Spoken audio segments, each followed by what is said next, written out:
Good morning everyone. Good morning Antigos. Huli. Good morning.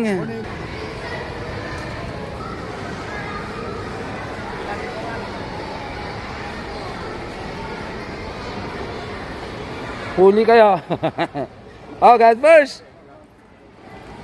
God first. Mga magigiting nating Antigo, mga kabayan, sama natin sa vlog kay KTV. Thank you. Good morning po. Dito tayo ngayon sa Piggy Bar, yung elementary school. Good morning po, ma'am. Para witness natin ang graduation ng mga ganap para sa MDSW. Ayun, good morning. Tuloy tayo dito, mga kabayan. Shout out po sa ating magigiting na registration officer dito ngayon sa... Ano meron ngayon, ma'am? Ano meron? Graduation ng? Power Development Center. Mga livelihood course. Ayun, mga kababayan. Shout out. Good morning. Thank you po. Huli. Good morning. Shout out. Good morning. Sir. Good morning.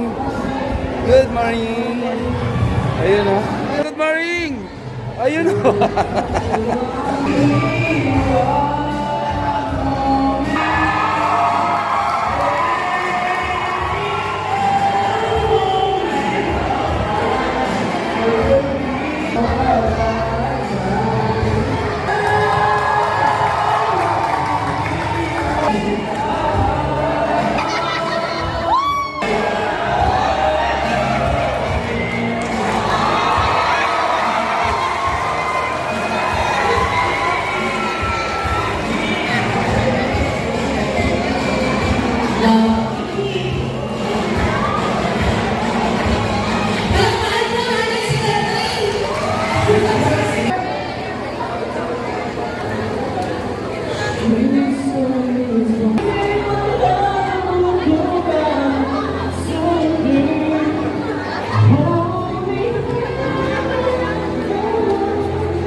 Sa pinala natin, papasok dito. Ito pala yung venue ng graduation, ha? Opo, sir. Ito yung venue. So, ang gagawin lang na, dalawa rito sa gilid, para pagpasok yan ng gate, may magtutulong dalawa dito. Tapos the rest yung matitira dito tayo. Huwag na natin paparking ng tong gitna. Dito kasi na.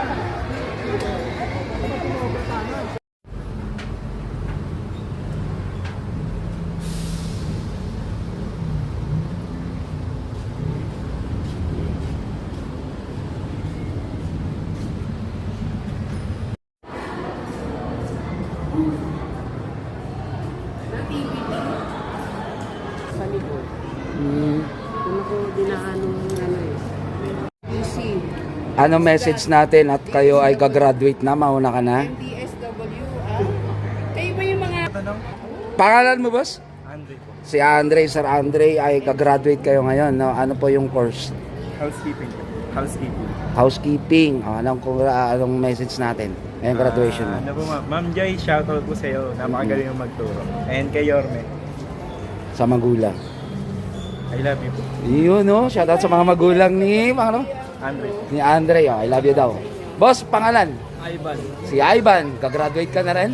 Sigurado ka? Yes, si Ivan, mga kababayan. Anong course? Housekeeping din. Housekeeping. Any message? Thank you kay Ma'am Joy sa mga magaling na pagturo. Who's Ma'am Joy? Ayun, oh. Sino ba si Ma'am Joy? Okay. Ikaw naman, boss, si? Eman. Si Eman ay hindi... Ayan. Kay Ma'am Ana Bianes. O, yan yung... Ayan, housekeeping. Ayun po, thank you po kay Yorme sa department na nagsusuporta po sa MMDC. Mhm. Para po makapag-graduate kami sa NCT. Wow! Ayun, oh. Yorme. Ikaw naman, boss, ay... Housekeeping din po. Ikaw si... Jan Albert. Ayan, oh, mga kababayan. Saan ang exact na lugar mo sa Manila? Taga Sampaloc po, balik-balik. Balik-balik, housekeeping, Return, happy return. graduation. Ikaw, boss, Sa ano po, sa Gagalangin. gagalangin. Boss, Tondo. sa Tondo. Tondo rin. Tondo rin. Tondo 1, Tondo 2. District 1. District 1. Ay, kay, Sino kay Kong. congressman nyo? Buti pa rin Buti pa itong taga-return, alam nga. Congrats. Congrats sa inyo. Ah, Alam mo ano? Alam niya na, ha? Nag-aaral din. Mamaya. Nag-aaral. Graduation and outstanding trainee and celebrate their achievement. To formally open the program and welcome us all, let us put our hand together to the hardworking and very compassionate, the Director of Manila Department of Social Welfare, Director J.R. De La Fuente. Let's give him a big hand.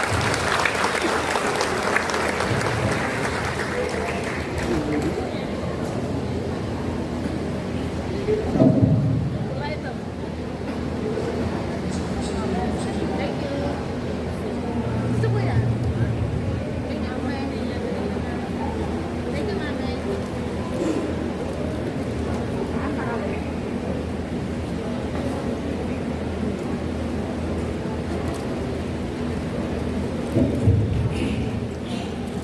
Okay, magandang umaga po. Good morning. Kumain na ba kayo? Di ba? Di ba? Una, magandang umaga sa inyo. Pasensya na kayo ha. At medyo nalate kami. Kasi galing kami dito sa Almario, na elementary school. Meron kasi kami Kindle payout. Meron pa dito mga solo parent, solo. PWD. O, abangan ninyo. Abangan nyo sa barangay ninyo. Kung District 1 and 2 kayo, mamaya, lalabas na sa mga barangay nyo yan. At pangalawa, kung 3 and 4, bukas naman ulit, 5 and 6, sa Sabado naman, Saturday. Sunod-sunod yan. Kasi gusto ni Yorme, lahat ng klase ng amelioration, maibigay na natin, no? Bago magpasko sa mga tao, para makinamaman ka naman at meron silang magamit ng Christmas Day. Siyempre, una, gusto ko muna kayong i-congratulate. Congratulations sa pagkatapos ninyo. At sa susunod, mag-enroll kayo. Enroll kayo. Alam niyo tama yan. Huwag lang isang kurso. O maiisip ninyo na mayroon pang ibang kurso na kung pwede nyo matutunan, huwag niyong lilimitahan ang sarili ninyo. I-avail nyo pa rin. At siyempre, nagpapasalamat ako sa ating bisita ngayon, ang ating TESDA Director sa Maynila, si Ma'am Lorraine Judith Marie Wanani. Ma'am, salamat ka. Masipag yan.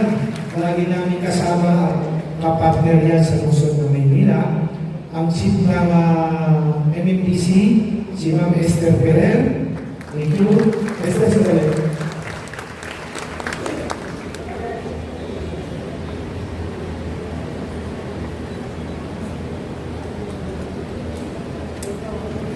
At yung katabi ni Wilmar. At yung katabi ni Ma'am Esther Ferrer, hindi kasi nila binigay yung listahan eh. Siyempre, ayoko minawumit na kakaiyan, di ba?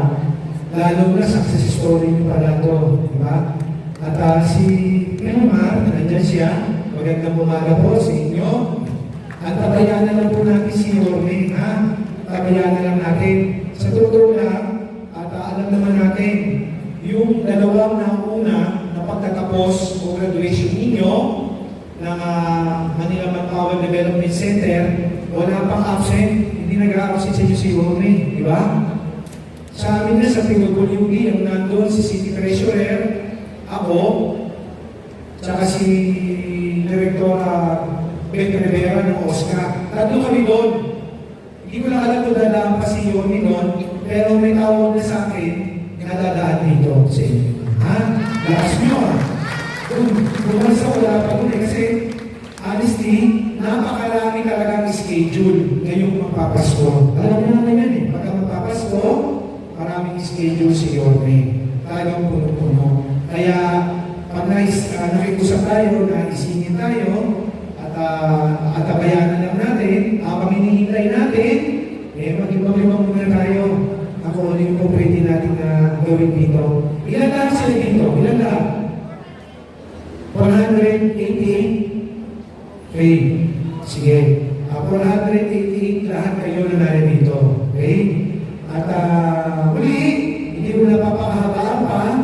Nagpapasalamat ako. Maraming salamat sa inyong lahat.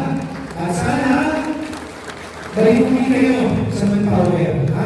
Pag-enroll uli kayo, magsama pa kayo ng mga taong gustong matuto at palawakin yung kaalaman nila. Muli po, maraming salamat sa lahat na nag-graduate sa TESDA. Ma'am, thank you po.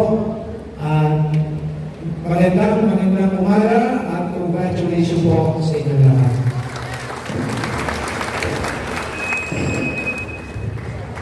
Good morning, Sir Jay. Interesting here. Palakpakan naman natin si Miss Jazz na kapatid.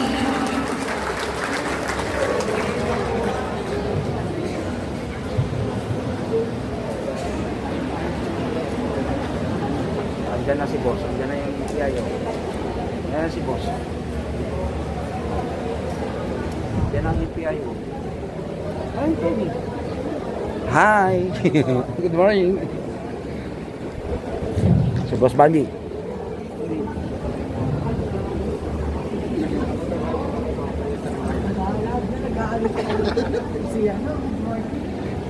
Yes, sir. Opo. Babae, ano ba kayo sa babae? Ano pangalan mo? Ano pangalan sa iyo? KTV pa rin. KTV. Pilipinas. Happy TV.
Di ba, tol? Kumaway.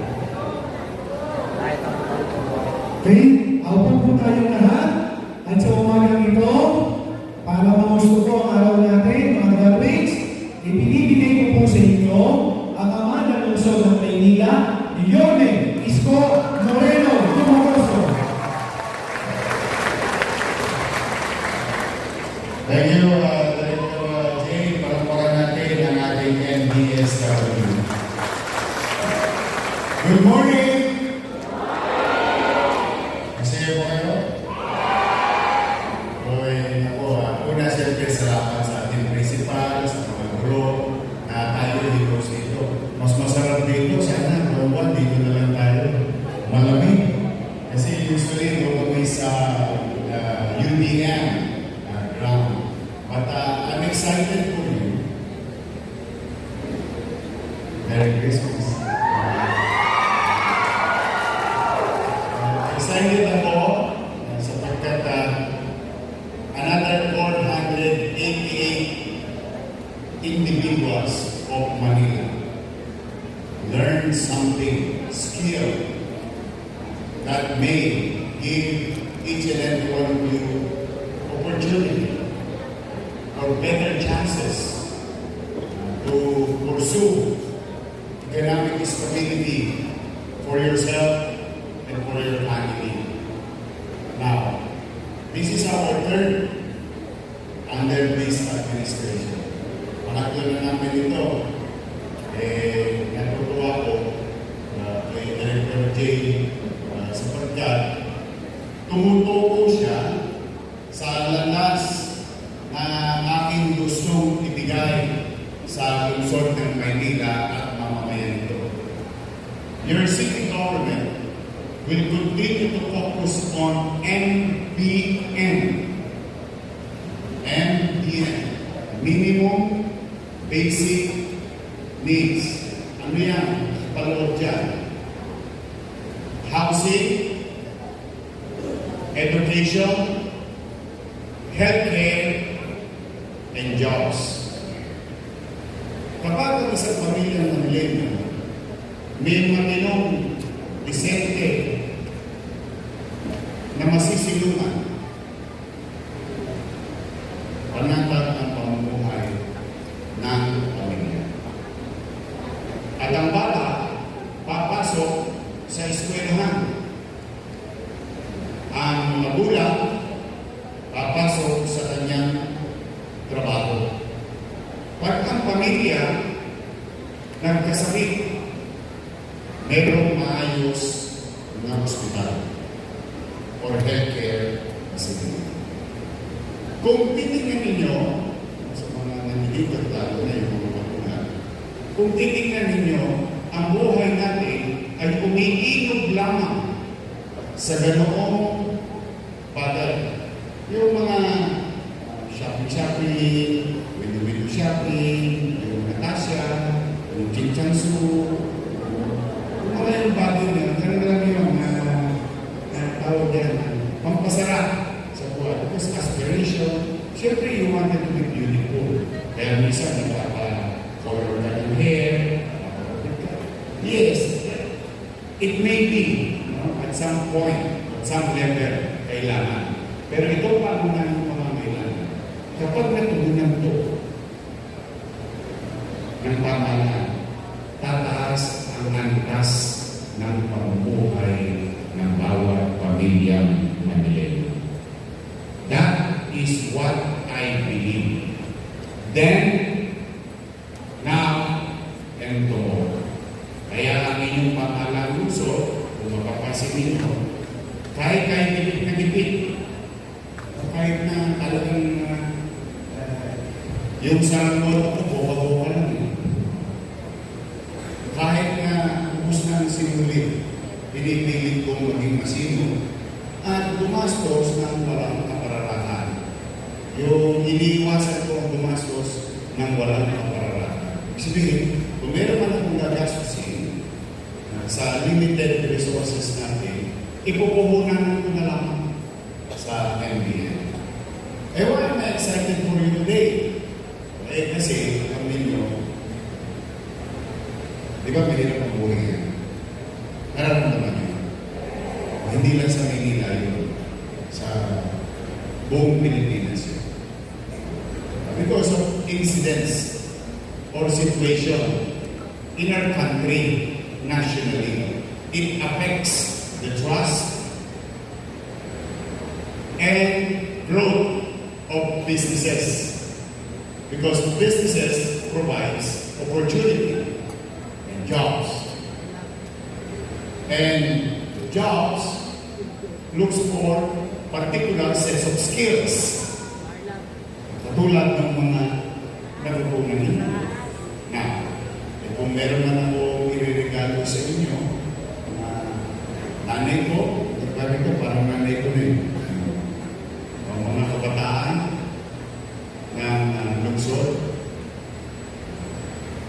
Sa loob lamang ng 5 buwan, sa walang humpay na pinipilit asikasuhin at muling gamutin yung mga bagay na ginawa in terms of policy making, no? Ay maibalik yung dating nang ginawa na nagbigay at nagdulot ng paglago ng Maynila. Nung doon na nawala, ay ibinalik doon sa lumang panahon kung saan maraming pira ballpen. I think some of you understand anong ibig sabihin ng pira ballpen. But, salamat sa inyo, ibinalik niyo ako. Ibinalik ko yung tamang luma, yung numpisahan natin dati. And with that, I'm happy to inform you. Kaya galingan nyo lang talaga. Sa totoo, galingan nyo lang pagka binibigyan kayo ng pagkakataon. Sabihin niyo sa inyong mga kaibigan kasama sa mga susunod natin graduates. You know, because of the economic struggle ng bansa, Manila lost 2.4% of our businesses, or what you call the mortality rate, or retired. Out of 54,000, there is about 2.4% ang nawala. That's amounting to about 1,300 plus businesses ang nagsara.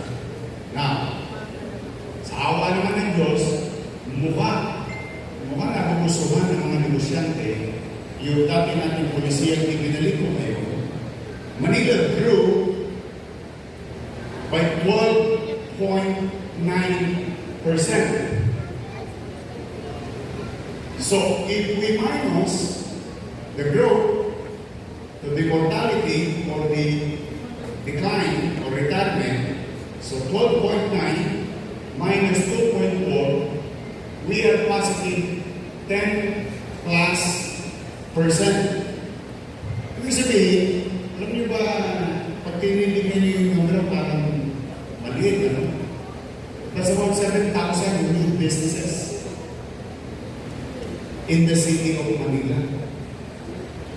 So, anong epekto nun? Ngayon yan mga mathematics mo, mga economics niya. Hindi naman namin naiintindihan, hindi naman namin makakain yan. Sa ngayon. But the effect is, we generated 13,000 plus new jobs in the city of Manila in the last 5 years.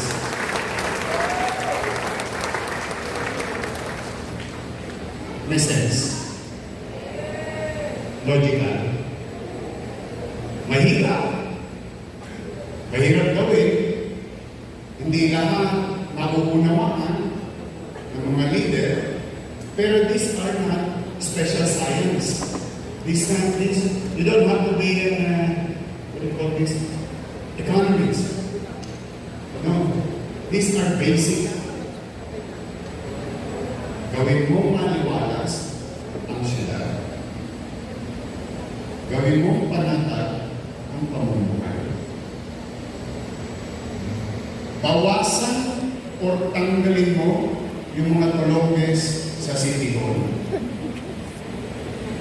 Tataas ang kumpiyansa ng negosyo. At ang negosyo, aakyat, maghahanap na, anong hanapin? Empleyado. And side by side, while we are creating this policy on top level, yung ating mga MDSW, kaya tayo nandito ngayong araw na ito. Through policy making and equipping our people, magpapanagpuyo sa intersection, magkikita yun. Ganun po, sa tingin ko, kakamali ako, pero sa tingin ko, ganun ang tamang pagtulungan. Paluwagin mo ang paghahanap buhay, ang ang tao, panakot ang pamumuhay, nakakaroon lang ng kaligtasan. Di ba luma ang Maynila, pero maaliwalas, walang bugyo. Naturally, we will continue to enjoy growth. Kaya may awa ng Diyos. Kaya sa inyo lahat dito, huwag niyo ako ipapahiya pagka nakapasok na kayo sa trabaho. O di, bigyan niyo ng dangal ang inyong sarili, dignidad, and you make sure, ako, kung sabihin niyo sa sarili niyo, at ay may hanang buhay na, ako, namamamayan ng Luzon ng Maynila, nabigyan ng pagkakataon ng pamahalaan ng Luzon ng Maynila, ay kakailanganin sa kumpanya. That must be your attitude. Kailangan. At kung sakasakaling may nakaluwag-luwag kayo, may natutunan kayo maghahanap buhay, pipilitin kong mabuti sa paghahanap buhay na itatalo. So, yun ang gusto kong mensahe sa inyo ngayong Pasko na may awa ang Diyos. Pag nagtuloy-tuloy ito, lalago ang lungsod ng Maynila.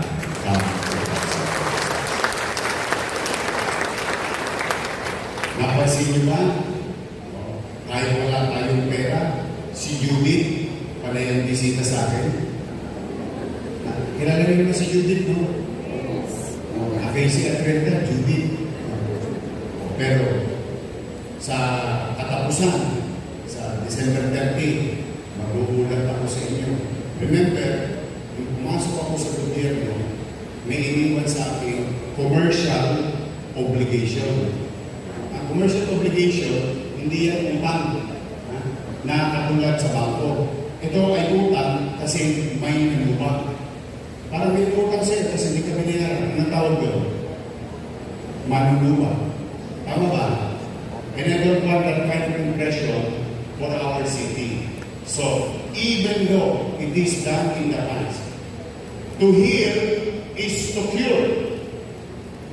To cure is to act. So that's why, during the 100 days, na-report ko na sa taong bayan, out of 10 billion, kabayad niya ako ng 31%.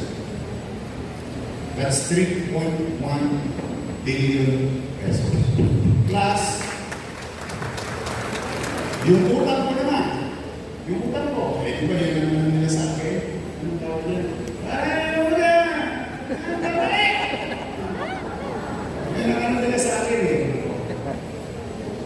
Yung utang sa bangko ng gobyerno ng Maynila, hindi napatid. So, nag-gets nyo? Yung commercial obligation nila at yung obligasyon natin bilang mamamayan sa mga pinagawang eskwelahan, ospital, and so, kabahay, and so on and so forth, at mga gamot, pagkain nung pandemya, napabayaran mo. So, ano ibig sabihin? Talagang pag nagsinong ka, and it goes to you. No? Pag sinimig mo talaga, hindi ko makakaalpas din tayo. Nang pumasok ako yung tubig ng flooding, kasi sira yung flood control, hanggang dito. At least yung tubig ngayon, hanggang dito na lang. Nakakahinga na tayo, sort of saying. Kaya, wala akong ibang request sa inyo, magbuti lang kayo sa mga future na gawain at tungkulin ninyo sa inyong sarili o sa kumpanyang ninyo mapapasukan. Galingan nyo, ha?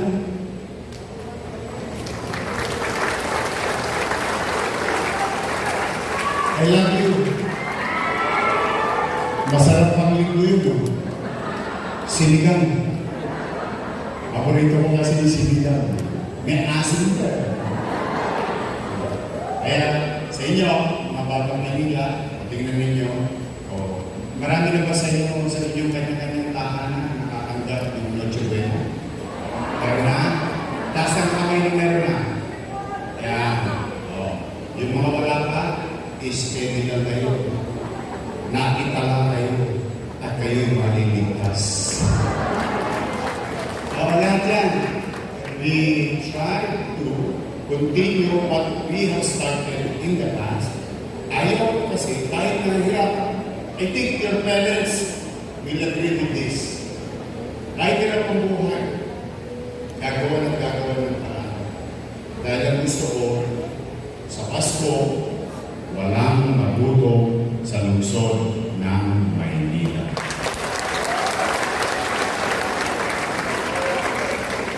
At yan, may special gift pa ako sa mga lolo ko. Pero pa sila tuloy din yun. Nag-umpisa na kahapon. Yung ating Noche Buena Box, nakakalimang araw na. So, iikot yan, kadala niya sa mga partner. Kahit pa paano, kipit tayo, pero nailawas natin na mayroong mapagharunan ang bawat bahay at pamilya Manileño ngayong Pasko. So, muli, congratulations to each and every one of you.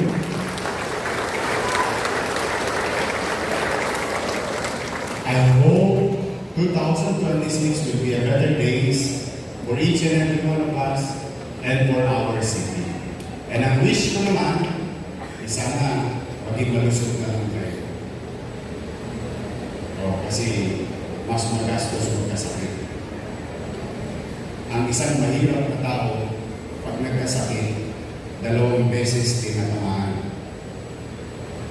Unang tama, gastos ka ng gastos. Pangalawang tama, hindi ka makapasok sa trabaho, wala kang kita. So gastos, negative. Kaya pabaon yung taong may sakit. Kaya, I wish you good health. Sana maging malusog ang lahat ang mga tagalungsod ng Maynila. Merry Christmas! Happy New Year! I love you! Mag-iingat kayo.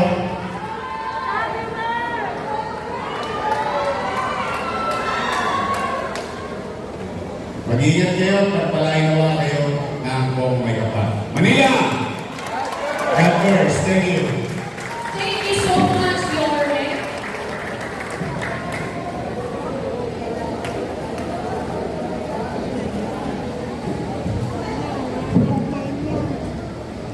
And now, to pay the recognition to the ones who have done very well and have been perseverant in their training, may we request our honored guests for the awarding of medals and certificates to the outstanding trainees, Honorable Mayor Francisca Esco Moreno de Magoso, our TESDA Manila Director, Director Louise Judith Marie G. Bonani, Mr. Gino Cheng, the Assistant General of FCCI, our Manila Department of Social Welfare Director, J. De La Fuente, and our officer in charge of the Manila Manpower Development Center, Ms. Esther Ferrer. At first in line is the Barista October Outstanding Trainee, Miss Katrina R.O. Next in line is Carmina C. Lee.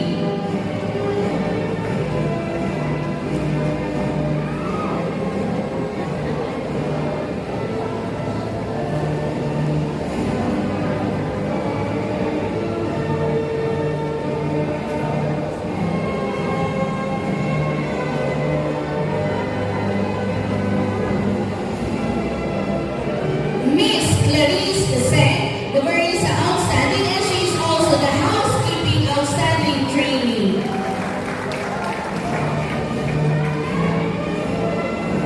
Mr.